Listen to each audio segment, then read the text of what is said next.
दोस्तों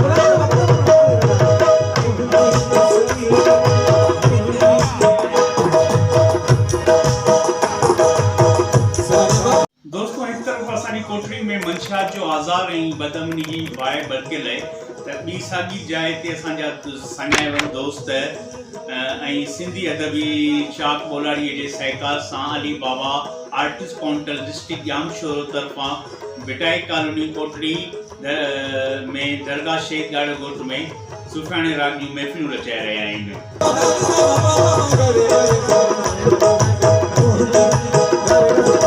सूफियाणी महफ़िल में सूफियाणी राग नाले वारे रागी अली मुराद जतोई, वसीम समो, फ़कीर रोशन जलाल, साजिद सिंधी, अकरम समो, चनेसर तीणो, मंठार सोलंगी, मासूम जलाल ऐं ॿियनि गीत पेश कया। जॾहिं त महफ़िल जे समा ऐं सियासी समाजी इल्मी अदबी क़ौम परस्त अॻवान दीदार शाम, न्यास काबरो, मक़सूद जतियाल, नदीम चांडियो, तारिक आकाश, लकी रियाज़ उमरानी समेत वॾे अंग में माण्हुनि जी शिरकत।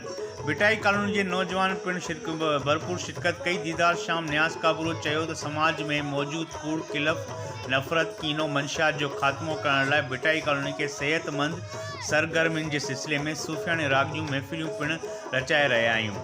हिन क़िस्म जूं सरगर्मियूं समाज जे सुधारण जो सबबु बणिजी रहियूं आहिनि। हिन सरगर्मी में ख़ासि तौर ते नौजवाननि खे दिलचस्पी सां शिरकत करण जी अपील कजे थी।